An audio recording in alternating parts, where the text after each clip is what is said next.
Goeiemôre en baie welkom hier by die NG Gemeente Montana. Mag jy ook vanmôre die Here se seën ervaar wanneer jy so op 'n besonderse manier saam met ons is. Kom ons word stil voor die Here. Maak my u wil bekend, Here. Leer my u paaie. Laat die waarheid my lei en onderrig my daarin, want u is God, my redder. Liewe gemeente, die Here groet jou daar waar jy is, ook voor jou skerm vanmôre. Genade, barmhartigheid en vrede van God onze Vader en Jesus Christus onze Here, en het word vir ons gewerk deur die werking van die Heilige Gees. Amen. Kom ons bid saam. Here onze God, baie dankie dat ons vanmôre ook op hierdie besonderse manier by mekaar mag wees. Dankie Here vir al die seëninge wat ons uit die hand ontvang. Mag jy ook vanoggend dat ons dit nuut en vars waardeer. Wil jy ook vanmôre vir ons, Here, van u teenwoordigheid laat bewus voel en wees. En so as u met ons praat, en ons vanmôre aan ons eie situasies mag dink, gee vir ons vrede. Ons bid dit in u naam, in naam van ons Here Jesus Christus. Amen. Miskien moet ons net eers begin gesels oor die realiteit van die tyd waarin ons leef. Ons leef in 'n tyd waarin daar eintlik op hierdie stadium van die jaar en dalk in ons land en in jou eie omstandighede, dit miskien moeilik is. Daar is dinge wat met jou gebeur, wat jou laat voel dat jy min hoogtepunte beleef en baie meer, kom ons sê, lae punte in jou lewe bereik. Elke mens beleef eintlik so ietsie van sy eie swaar kry. Party mense kry regtig baie swaar, tot by die punt toe waar hulle voel dat hulle amper geen bestaansmoontlikhede het nie. En vir ander voel ons maar net dat ons in 'n diep gat is en ons weet nie hoe om daar uit te kom nie. Maar dit bly swaar kry. En hoe ons dit ook al met mekaar sou wou vergelyk, moet ons eintlik nie, want elkeen sinne is op sy eie manier, sy eie swaar kry en sy eie moeilik. En dan vra ons maklik in hierdie omstandighede, maar waar is God? Waar is God as ek swaar kry? Waar is God as ek siek is? As iemand naby my gesterf het? As my man my moontlik verlaat het? As ek nie my eksamen deurgekom het nie? As ek my werk verloor het? En as ek nie werk kry nie, al het ek hoeveel CV's na hoeveel maatskappye toe uitgestuur? Of wat as ek slegte nuus kry? Waar is God? Die Bybel het nogal baie voorbeelde van mense wat swaar kry. Mense wat eintlik moes ontdek dat in hierdie moeilike tye in hulle lewens daar wel vir hulle uitkoms was. Die Bybel vertel nie net verhale van waar dit goed gaan met mense en dit amper 'n wonderlike goeie belewenis is nie. Maar die Bybel praat van mense, van alles in die lewe. En dalk meer kere van dit wat minder goed is. Of wanneer dit nie goed met mense gegaan het nie. Dawid worstel daarmee. Soveel so dat 1/3 van die psalms wat hy geskryf het, wat geskryf is, wat aan Dawid toegedig is, dit klink of Dawid pyn beleef en in pyn na die Here roep. Die hele klaagliedere is aan swaar kry gewy. Job sê selfs in Job 3 vers 3, hy wens, hy was nooit gebore nie. Dalk was jy alself daar. Dan het die Bybel ook vandag vir jou iets te sê. Oor swaar kry, oor menslikheid, oor opstaan en om nie op te gee nie. Die Bybel is interessant, relevant vir alle tye. Kom ons lees saam met Hebreërs 11 vers 32 tot 38. En wat moet ek nog meer sê? Die tyd ontbreek my om te vertel van Gideon, Barak, Simson en Jefta, van Dawid, Samuel en die profete. Deur die geloof het hulle koninkryke verower, die reg van God gehandhaaf en verkry wat God beloof het. Hulle het leeu's se bekke toegestop, gloeiende vuur geblus en aan die swaard ontkom. Hulle het in swakheid krag ontvang, was sterk in oorlog en het die leers van vreemdes op die vlug gejaag. Vroue het hulle dooies teruggekry, opgewek uit die dood. Ander gelowiges wou nie die prys vir hulle eie vrylating betaal nie en is doodgemartel. Hulle wou die opstanding tot 'n beter lewe deelagtig word. Ander weer het bespotting of lyfstraf verduur, selfs boeie en gevangenskap. Gelowiges is met klippe doodgegooi, in stukke gesaag, met die swaard vermoor. Hulle het rondgeswerf in skaapvelle en in bokvelle. Hulle het gebrek gelei, is verdruk en mishandel. Die wêreld was hulle nie werd nie. Hulle het rondgeswerf in woestyne en op berge en het in grotte en in gate in die grond gelewe. Wat wil ons sê as ons hierdie stuk lees? God se mense is nie immuun teen swaar kry nie, of siekte nie, of dood nie. Paulus wil hê ons moet iets hiervan verstaan, ook as hy in 2 Korintiërs 4 vers 8 en 9 sê, in alles word ons verdruk, maar ons is nie terneergedruk nie. Ons is oor raad verleë, maar nie radeloos nie. Ons word vervolg, maar nie deur God verlaat nie. Op die grond neergegooi, maar nie vernietig nie. In hierdie 2 teksgedeeltes vat Paulus eintlik al die maniere van ons swaar kry saam. Emosioneel, fisies, geestelik en selfs die aantasting van ons geloof. En tog wil ons altyd weet, waar kom ons swaar kry vandaan? Miskien moet ons teruggaan na die heel begin toe. Heel in die begin van die Bybel. God skep alles goed en hy gee dit vir die mens om te geniet, maar as een voorwaarde daaraan, hulle mag nie van die boom in die middel van die tuin eet nie.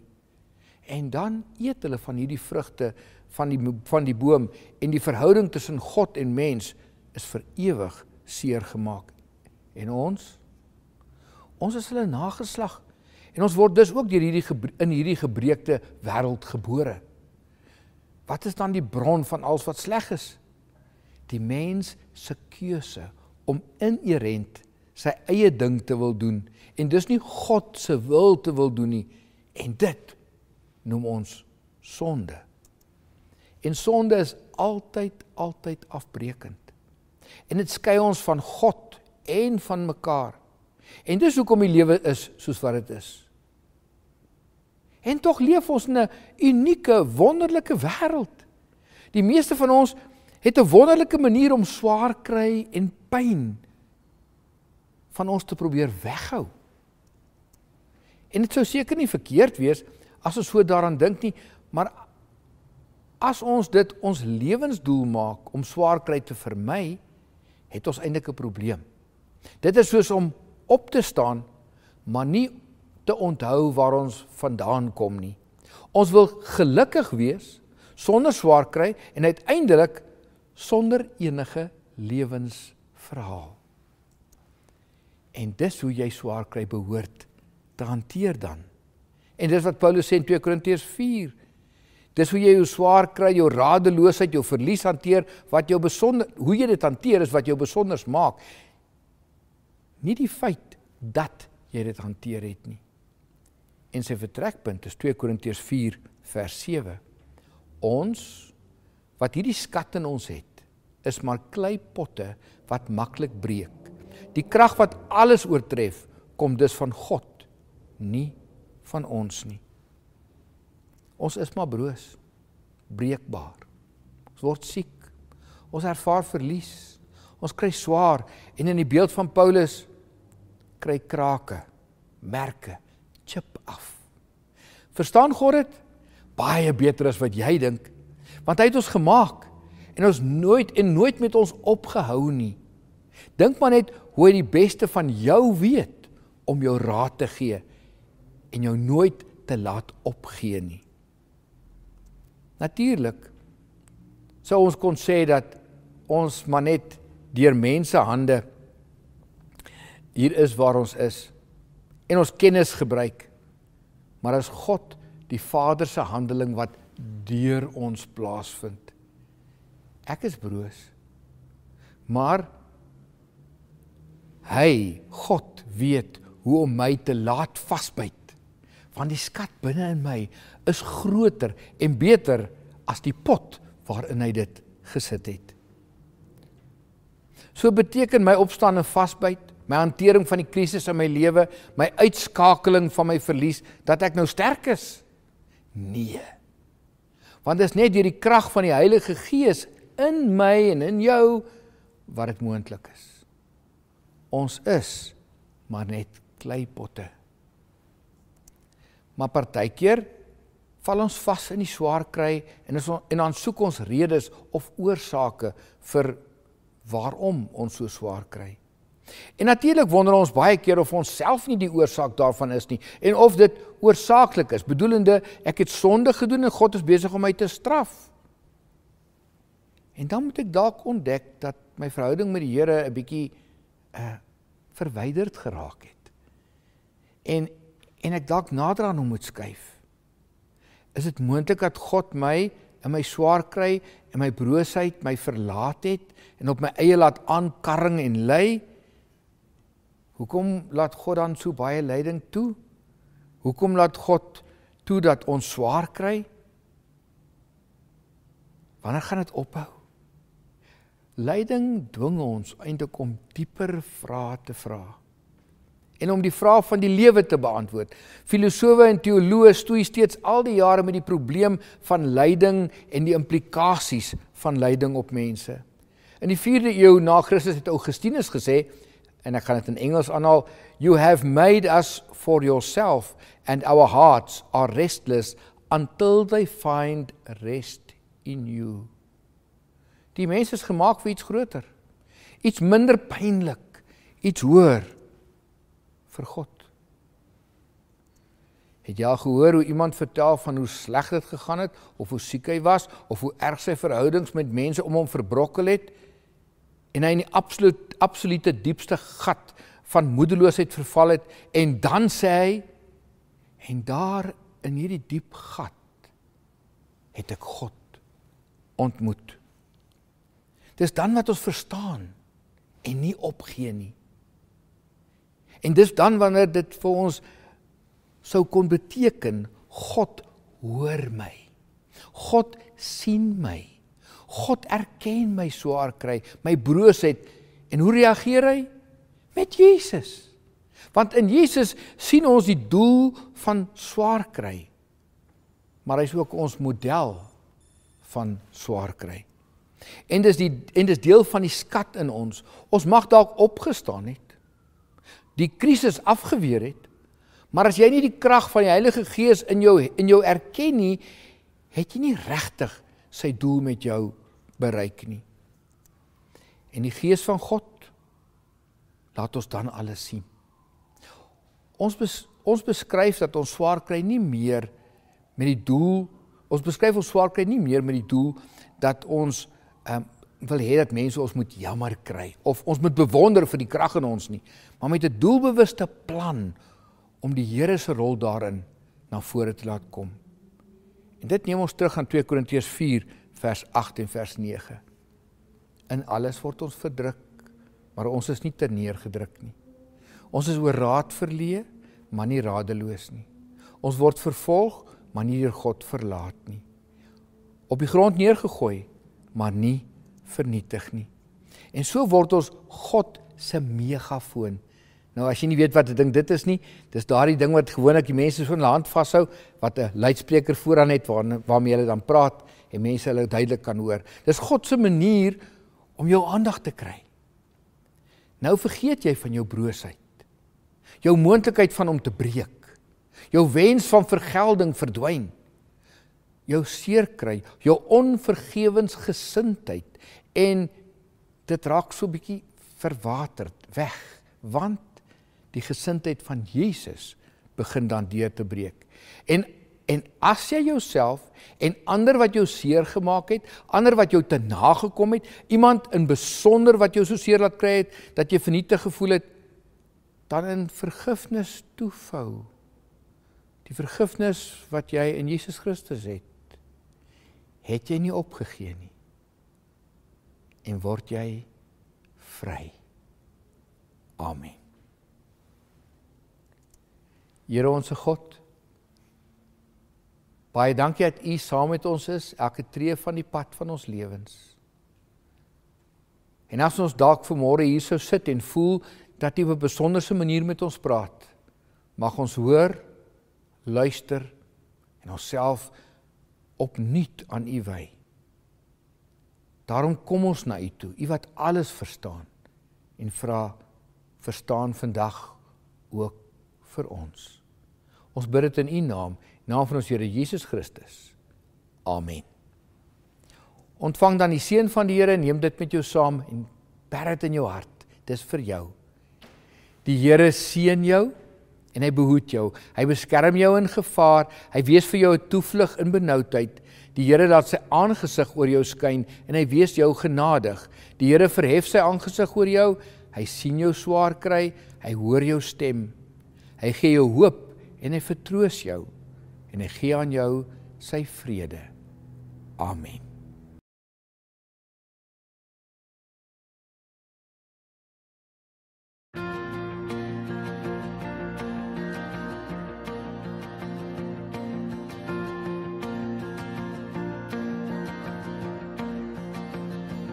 In die middel van die storm sal ek op U bly vertrou.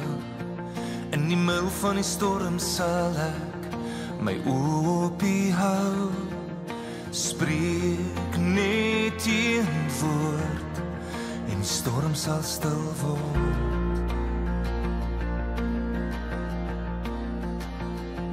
In die middel van die storm staan ek met hande omhoog. In die middel van die storm staan ek vas in geloof. Spreek net een woord en die storm sal stil word.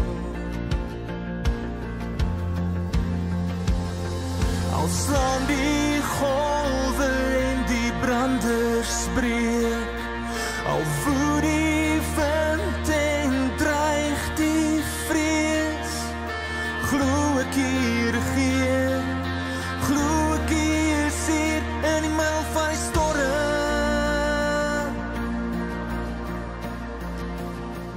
In die middel van die storm sal ek U getrouheid onthou. In die middel van die storm sal ek U almag aanskou, want U is steeds goed en elke storm sal stil word.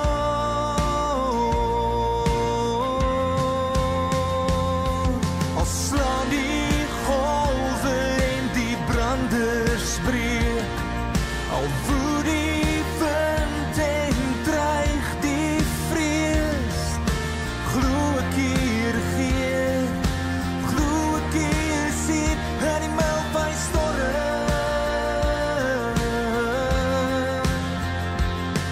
Al skree die twyfel is hy regtig daar, al val my hele lewe uit mekaar, weet ek hier regeer, weet ek hier is hier in die middel van die storm.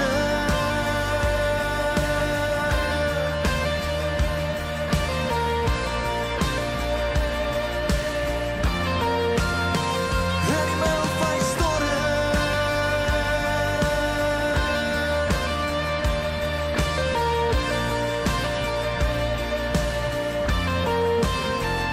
Waar U is daar is, selfs hier in die storm. Ek sal bly glo, ek sal bly sing, net hier in die storm. Waar U is daar is, selfs hier in die storm. Ek sal bly glo, ek sal bly sing, net hier in die storm. Al slaan die golwe en die branders breek, al woed die wind en dreig die vrees,